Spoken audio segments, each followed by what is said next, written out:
So we're in phase 2, and we're going to be doing the inventory.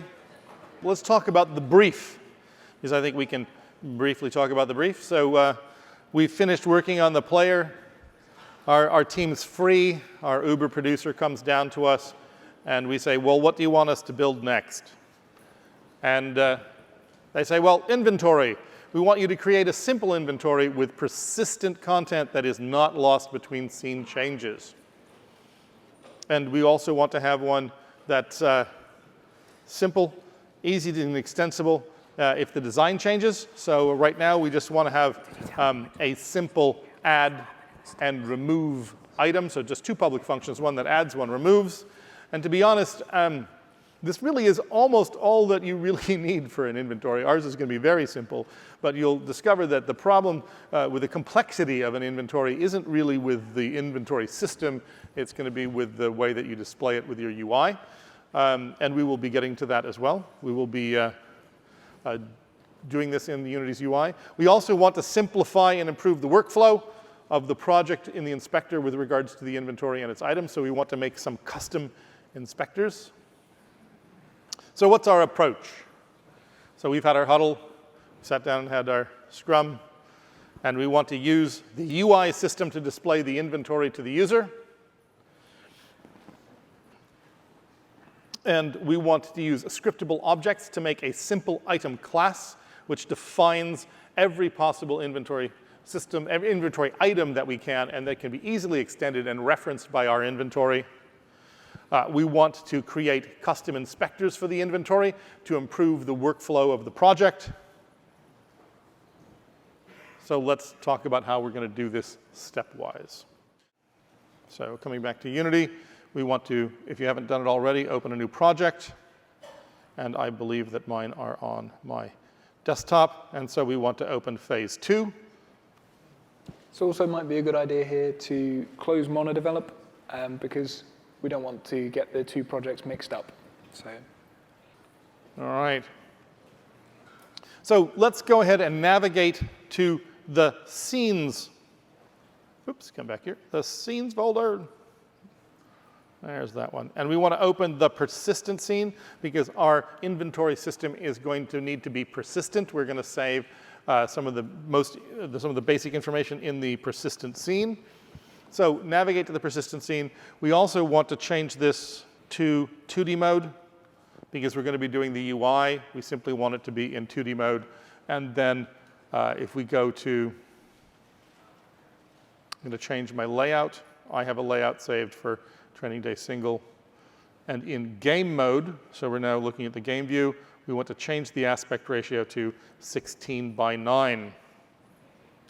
So let's open the persistent scene.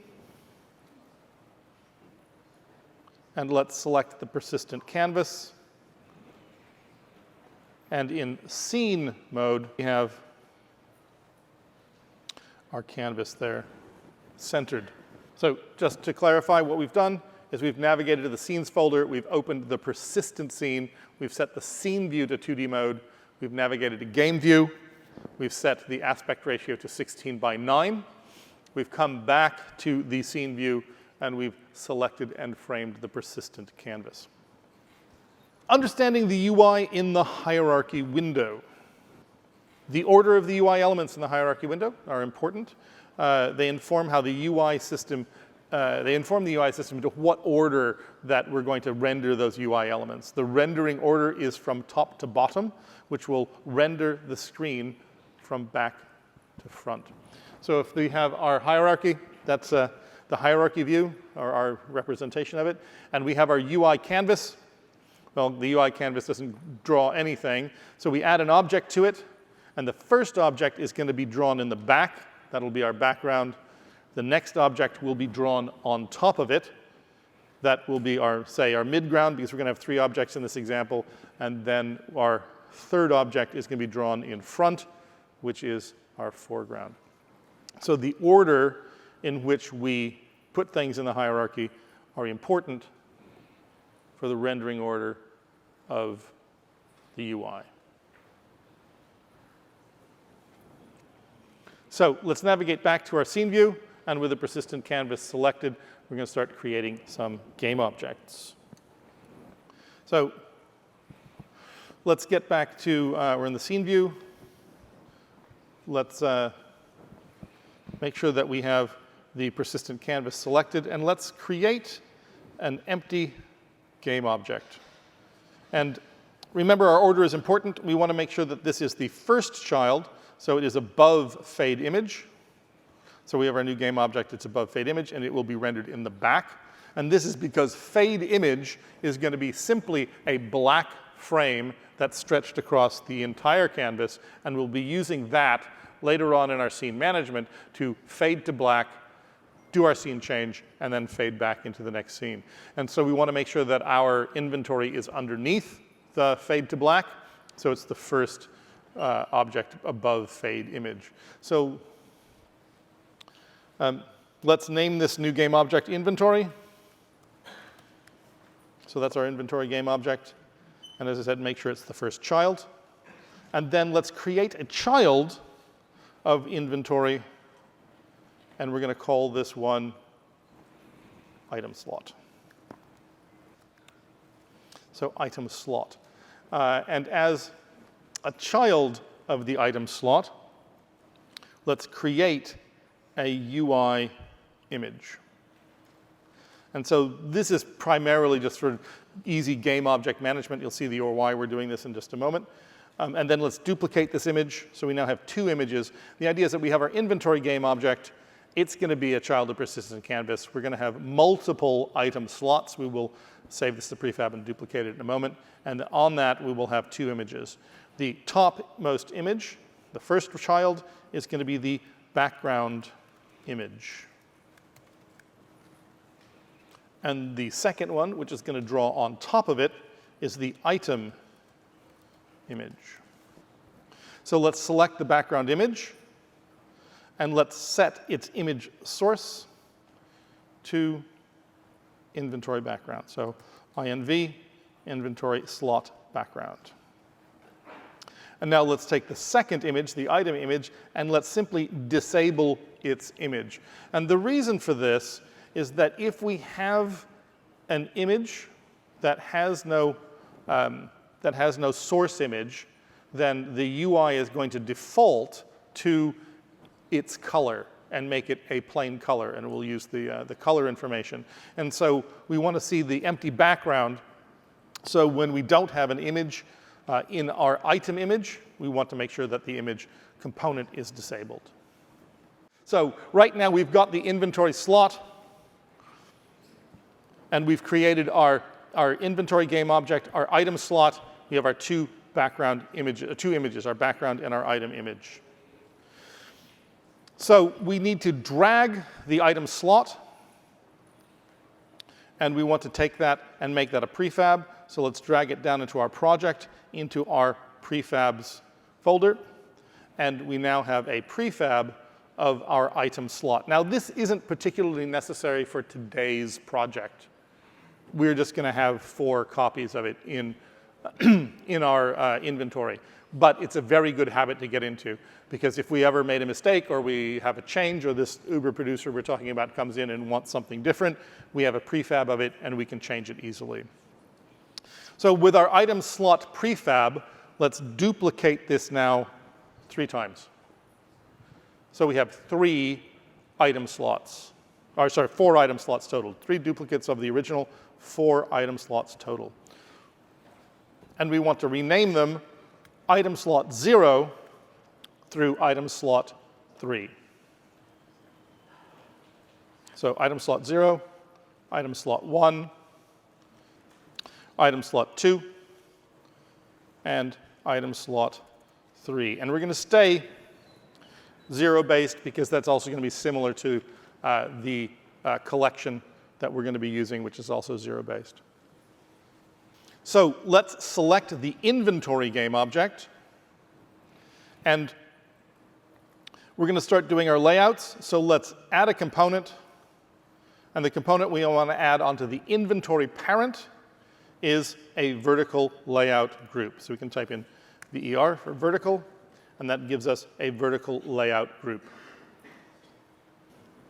So now let's find the inventory's Rect transform. So I mean, with the vertical layout group, we're going to go ahead and frame on the persistent canvas so we can get an idea of what we're looking at. So oops, there we go. There's our persistent canvas. And we can see the buttons are there in the middle with our vertical layout group. They're beginning to spread.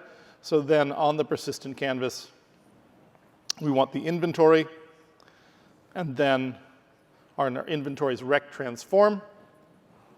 Let's set the width to 135 and the height to 600. And what this will do is we can start to see that our inventory is now spread out in a bar. And then from the anchor dropdown, we want to select middle right. So this will anchor our inventory to the middle of the right-hand side of our canvas. Now, it's still in the middle of our screen because it doesn't change. It just changes the anchor, and we can see that our X position has now changed. So let's set this position to minus 95.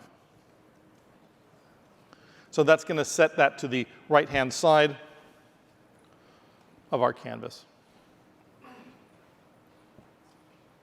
So let's save the scene. And now we have our inventory. We now need to write a script for this inventory. Well, the first script that we're going to look at is extremely complicated, so we're not going to get you to write it. It's the item itself. Let's have a quick look at that, Adam. It's in the script. You guys don't need to open this one. We're going to open it and just have a quick look, and I'll run through all of it as fast as I possibly can. It's going to slow us down. It's in scripts, inventory, item, and there it is. OK, so a few things to notice about this. It's a scriptable object, and that means that we can create it as an asset. So we're going to have item assets that sit in our project folder. We've got an attribute there, which is the create asset menu attribute, and that means that when we click on assets in the Unity editor, we'll actually have an option to create an item. So if you look at the assets menu here, assets, create, we can create that item. That will create an asset based on this script. And the only variable that we had in that script is the sprite that represents it. Now, it would make sense to just use a sprite to represent stuff in the inventory instead at the moment. But what if all of a sudden we wanted to be able to equip items? What if we wanted to represent them with game objects? We need to be able to extend them. And so even though this script is very, very short, it's very easily extensible to include whatever you want for your item system. OK, so we don't need anything else done there. So let's get back out of there. The next thing we need to do is the inventory script. And the inventory script is going to be the script that controls our inventory. So again, we're going to go to create a new script. So we want to go to scripts mono behaviors inventory folder and create a C# script called inventory. And then we want to open that for editing. So coming back, we're going to zoom into our scripts folder. And if we go to mono behaviors, and again, we've set this up in the order that we felt would be as professional as possible. Everyone has their own way of organizing things. So we have our scripts folder. We've set it up with editor scripts, mono behaviors, and scriptable objects. So we want to go to mono behaviors. And in inventory, we want to create a new, C# script. And because we had the folder selected, that will then immediately file it away into our inventory folder. And it's ready for editing. So let's call this inventory. So inventory. Let's open it for editing. OK, first thing, of course, like we did before, remove the gubbins. So that's the update and start function. We're not going to use those. Next, we're going to be dealing with the UI. So we need to include the UI namespace so we can use classes from it. So beneath where it says using Unity Engine, include a new line using Unity Engine.ui. That's going to allow us access to the image components that we want.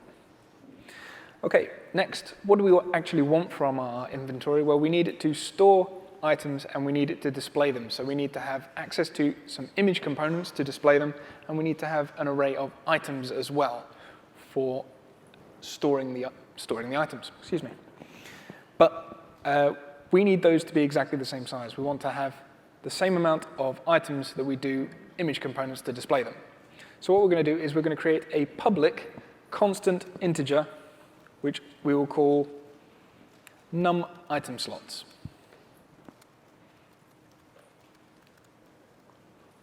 And we'll set that equal to 4, because that's how many item slots we have in the UI. Now we've got that, we can use that to initialize some arrays to the same length. Because it's constant, it's not going to change anywhere, so we'll know that they're going to be the same size. So why is it public?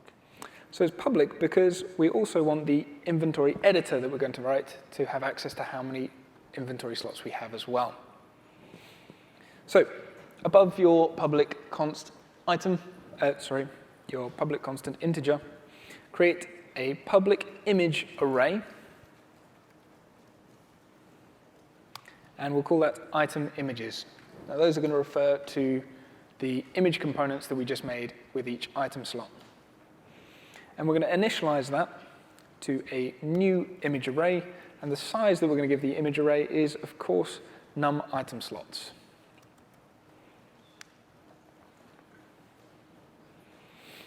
Oops. I need an equals. Next, we need to make an array for our items. So this is going to look very similar. We need public item array, which we'll call items. And we're going to set that equal to a new item array with the size num item slots.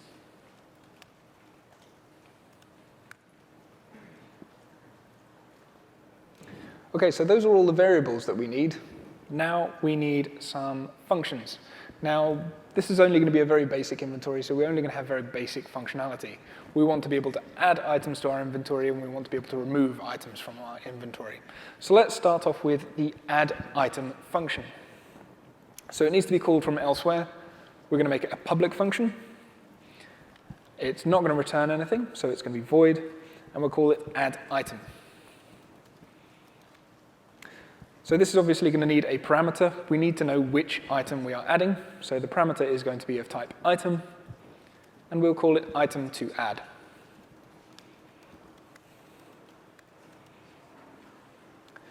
So what are we going to do? Well, what we're going to do is loop through all of our item slots until we find one that's empty. Then we can populate that item slot with our item. So we're going to need a loop. So we'll use a for loop between 0 and items.length.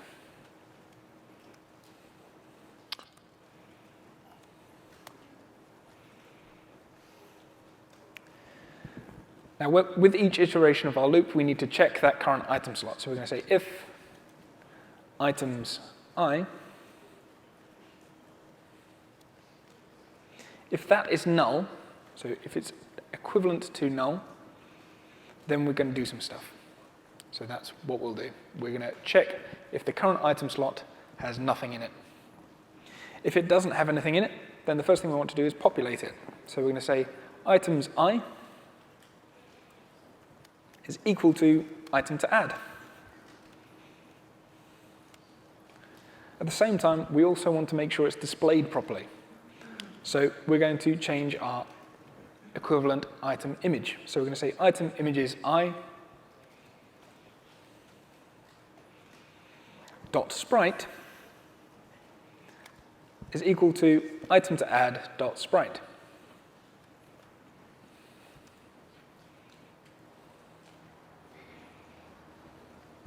Lastly, remember, we turned the item images off when they don't have anything in them so that it doesn't display that block of color. We want to turn it back on. So we need to do item images I dot enabled equals true. Finally, we don't want to do this for every single null item slot that we have. We just want to do it for the first one. So as soon as we've done that, we need to get out of the function. So still within our if statement, we're going to put a return call. OK, that's pretty simple. So next, let's move on to our remove item function. Now this is going to be very, very similar to our add item function, except instead of going through and looking for a null item, it's going to go through and look for a specific item that it wants to remove. So let's copy our add item function. We'll paste it down and do a bit of renaming. First thing, we want to change the name to remove item. Next thing we want to do is we want to change the name of the parameter. We want to change it from item to add to item to remove. So we're going to do this by, I think it's F2 or Control R on MonoDevelop. Control R on MonoDevelop. I don't know about Visual Studio, and it doesn't have to be selected. It just has to be in the word, in the name, and then you get. See if we can zoom in. You get a rename parameter, and you can simply say item to remove. OK. And we can see that that's now changed it in all of its wonderful glory, all of its locations. OK, so we still want to loop through all of the item slots. Instead of waiting until we find an empty item slot, we want to wait until we find the item that we want to remove. So we're going to change that if statement from that to items I equals item to remove. So the if statement will be true when the item that we are looking at in our loop is the same as the item we've asked to remove. Then, when we found it, we are going to remove it from that item slot. So we're going to change items.I to equal null.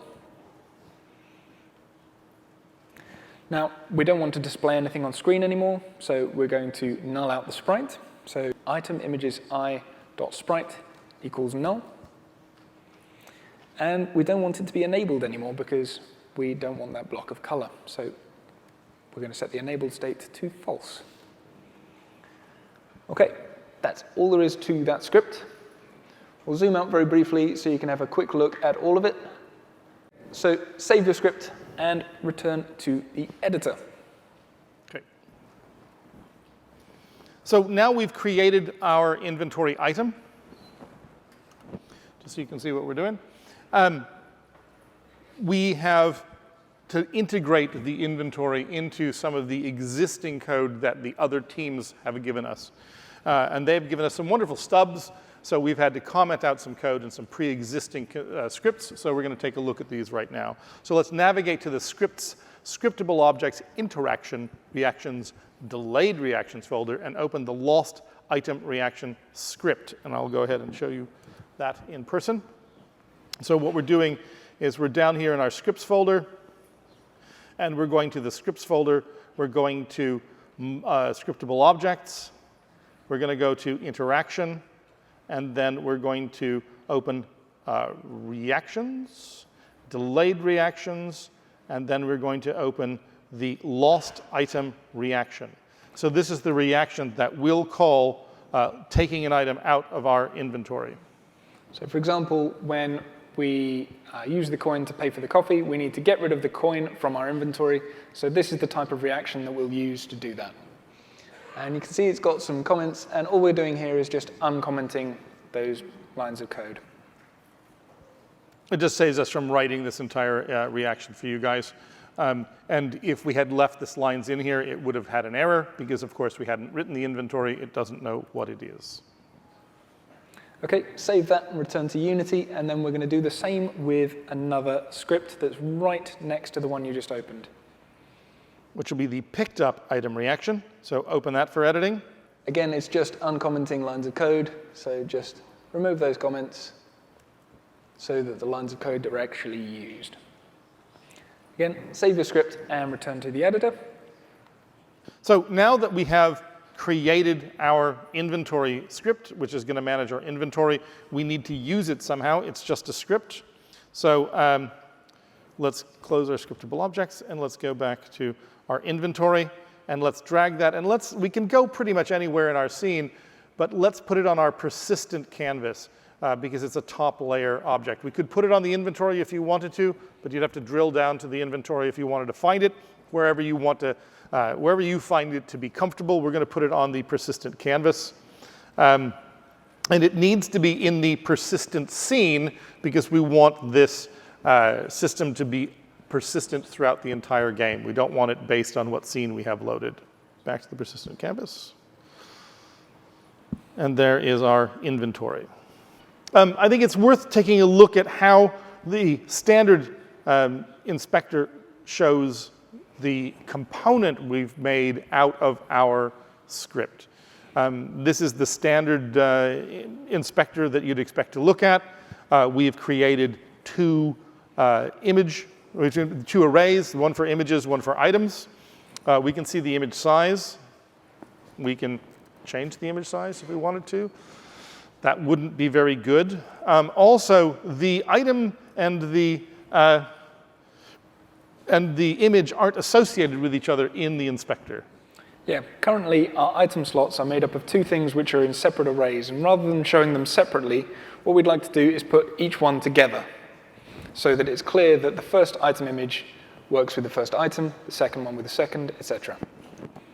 So for that, we're going to make a custom inspector. So understanding custom inspectors. Okay, so at runtime, we have objects in our game.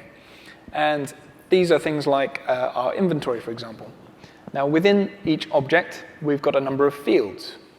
This is perfectly normal. So our fields, for example, were an image array and an item array.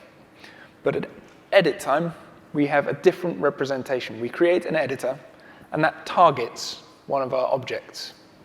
So we need a representation of that.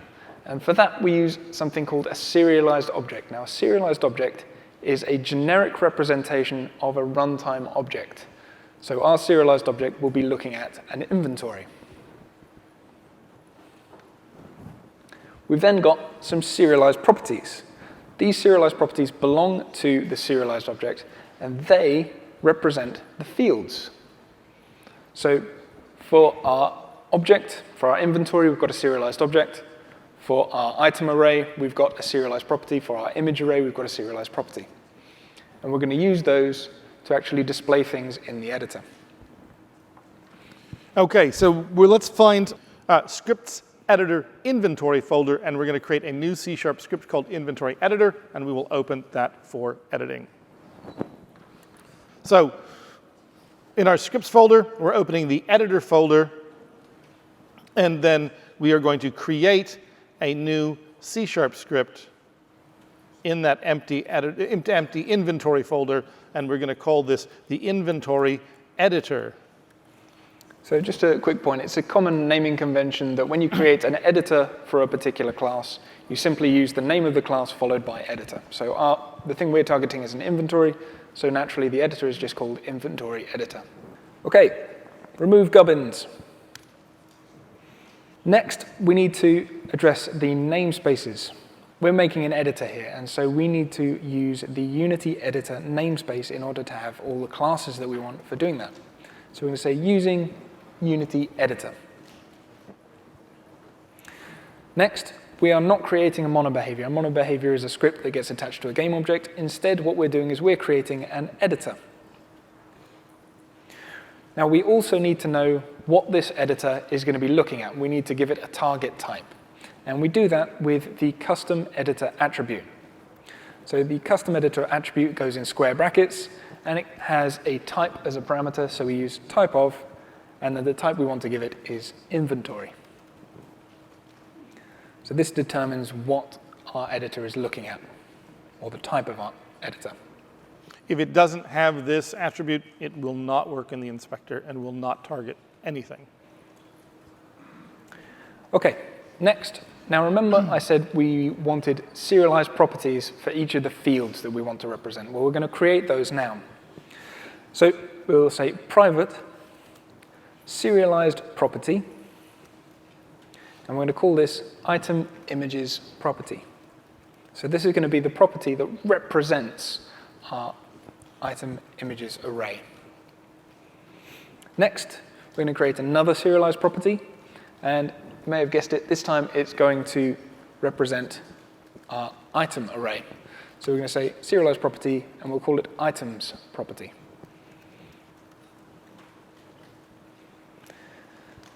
Now, the way you find what a serialized property is looking at is you give it a name to look for. So we need some names for the fields that we just used, or the fields that we just created. And rather than write in a string each time we want to use a name, we're going to create some constant strings, so we only have to change it once if we ever want to do any renaming. So create a private constant string, and we're going to call this inventory prop item images name. So I know that's a bit of a mouthful, but this is the naming convention that we've decided to use. The first part of the name is the class that the property is going to be part of. Then we're using the shortened prop to associate it as a property. Then the name of the field that we're targeting, and finally the word name to say that it's a string, it's the name of that property. And that is going to be equal to a string of item images. If you called it something different in your script, you'll need to put the same name here. Hopefully you just used item images, and that will mean that you can use the same name here. It needs to be the same as the fields we created in the inventory. So next, we're going to make another private constant string, and this one is going to be for our items field. So it's going to be called inventory prop items name. And that's equal to a string items. Next, what we need to do is actually find those serialized properties. We've said that we're going to make them. We've decided on their names. Now we need to find them. And we're going to do that in an onEnable function. So make an onEnable function. That's private void onEnable.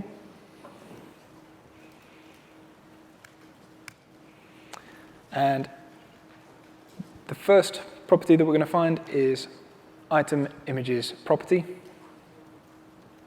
And we're going to set that equal to serialized object. Remember, that is the representation of our inventory. Dot find property. And then we're going to give it the name that we decided on, which is inventory prop item images name. So just to clarify, the constant string that we've created there, the name of that string is not important. We just decided on this naming convention. But the string that it represents, that is important. Next, we're going to do it with the other serialized property. So that's items property equals serialized object dot find property. And the property we're going to find is inventory prop items name. Before we go too far, let's create one more variable.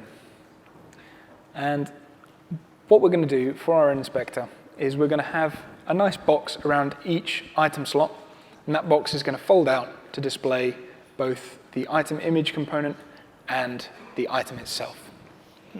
So we need to decide whether or not those are showing, and we need to store that in the inventory editor to make sure that it stays constant. Otherwise, it's just going to permanently stay closed. So we're going to create an array of bools for that. So at the top, we'll create a private bool array. And we're going to call that show item slots. And we'll set that equal to a new bool array, and the size that we're going to give it is the number of item slots that we had in the inventory. So remember, we made a public constant there. That means that we can refer to it by the class type. So we can type inventory dot num item slots. OK, so now let's get on to some actual code for displaying our inventory. And to do that, we override a function called onInspectorGUI. And this is a public function, so we're going to say public override void onInspectorGUI.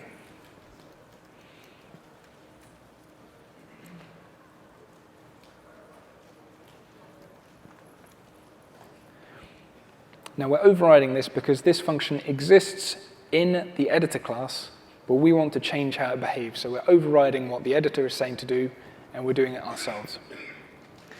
Now the first thing that we want to do when we're dealing with serialized objects is we want to make sure that that serialized object is up to date. Remember, it's a representation of our target. So our target is the inventory, that's over here. We've got a serialized object over here, and we want to make sure that the information in our serialized object is the same as the information in the inventory. So we need to make sure that this is up to date. And to do that, we call serialized object.update.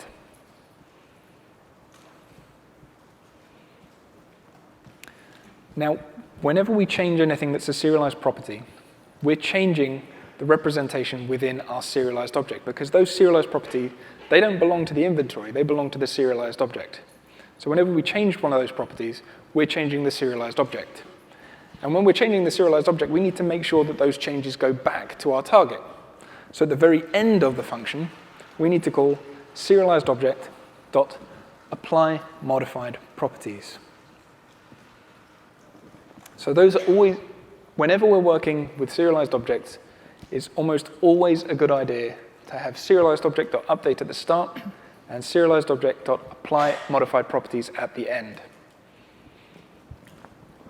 So in between that, we can write our GUI for each item slot. But since each item slot is going to be the same, we might as well separate that into a function which we call multiple times. So just below on inspector GUI, let's create a new function. So that's going to be a private void, which we will call item slot GUI.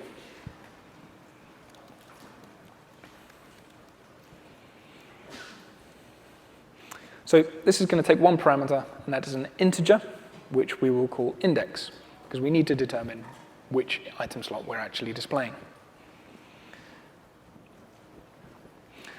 So as I was saying earlier, each item slot is going to be displayed in a box. And to do that, what we're going to do is we're going to use a vertical layout group. So to make a vertical layout group, we say editor GUI layout dot begin vertical. Now what this does is it says we're about to arrange the following items in vertical order. But in order to give it a specific style, we need to give it a parameter. And that parameter we're going to give it is GUI.skin.box. And that means that all the things within this vertical layout group are going to be drawn in a box. So since we've started a vertical layout group, we need to make sure that it's ended. And since we're starting at the start of the function, we know that somewhere along the lines we're going to need to end it. So at the bottom of the function, we're going to say editor GUI layout.end vertical. We don't need to give this any parameters. It already knows that it's a box, and it's going to end at this point. Now, since it is a box, we don't want the rest of the GUI to be drawn overlapping with the edge of the box. That's going to look really untidy. So what we're going to do is indent everything slightly.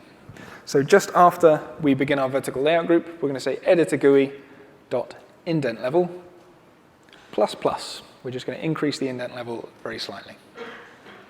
Then, because we've increased the indent, we don't want it to keep getting further and further into the inspector. We want it to come back out again. So at the end of the function, we're going to say editor GUI.indent level minus minus. So the first thing we need to display is a foldout. Now, foldout is something that you will have seen many times.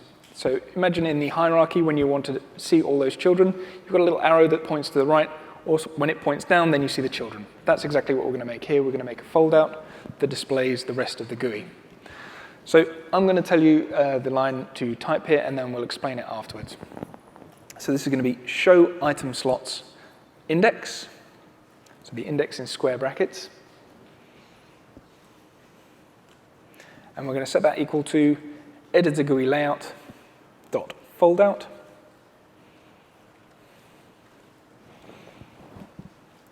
And then the first parameter of this is going to be show item slots index again. My index, did I? Correct. And the second parameter is going to be a string that we label it with, which we're going to use item space slot space and then plus index. So it's a string, so it goes between some quote marks. So item space slot space and then plus index. So that means next to our fold out, it's going to say item slot 0, item slot 1, item slot 2, item slot 3. So what's happening here is we've got a function called foldout, and that's taking in a bool value. And that bool value determines whether the foldout is currently open or closed. But it also takes into account whether the user has clicked on it, this frame. And if the user clicks on it, then it changes the value, and it's going to return that changed value. So that's why we're setting it to the same thing that it's taking in. So currently, it's going to take in a value of whatever the show item slot value is, and then it's going to change that item slot if it needs to. So now we've got a bool for whether or not the foldout is open. Let's use that. So after our foldout, but before we do the indent level stuff, let's create an if statement. Now, if statement is just checking the same value, so that's show item slots index.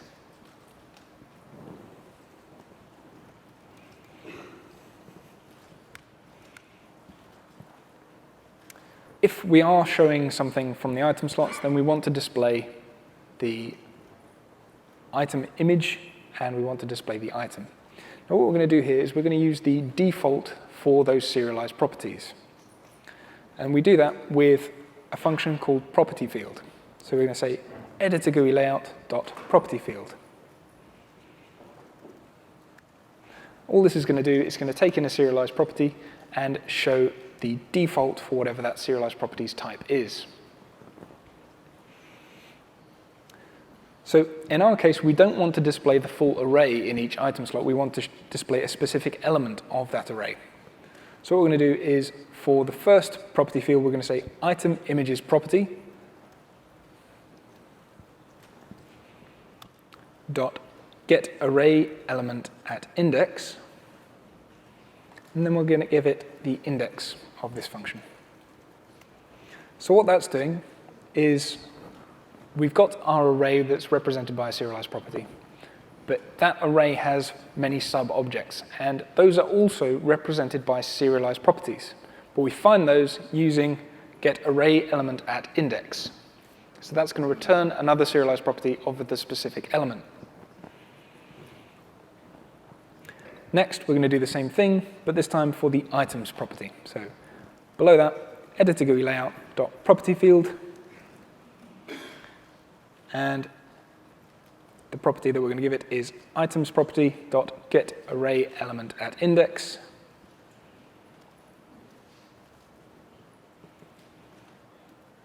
And then give it the index.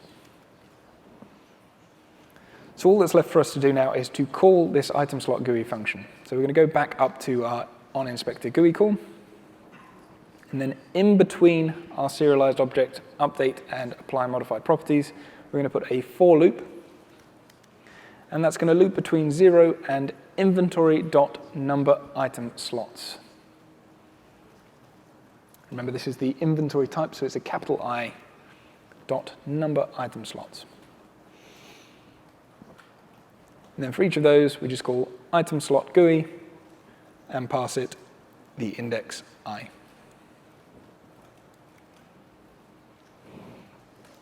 OK, that's all there is to it. So save your script and return to the editor. So let's observe the change in the inspector. So what we want to do is grab the persistent canvas, and then I'm going to close down some of these just so we can get it all up in the same area. And then we can see that our inventory script now has the item slots together. They're drawn in a box, slightly indented, and we can see that we've got our elements next to each other, element 0, element 1, element 2, element 3, rather than those two completely separate arrays. Now, what we need to do is populate this. So we need a reference to our image. So we need to take as the drag the item image game objects from each of the item slots into the appropriate image object field on the inventory. So with that inventory selected, sorry, I'll close these down, make these are open. And then we want to grab these onto the image. So it's item image onto the image object field. So then item image, and not background image, and it won't go into the item, so it's just a sprite. So we want to make sure it's item image that goes into each of these. And we can test by clicking on them to make sure that they are the correct ones. And they are the item images, not the background images, and they are in the appropriate order. So let's save the scene. So let's go ahead and test by entering play mode. And it should load our security room scene. There's not anything to pick up here, so we need to go out into the market. And we should now be able to test. Take a look, see if we can pick up the coin. Let's pick up our fish. And let's try removing something. So let's try exchanging our coin with the coffee. Awesome.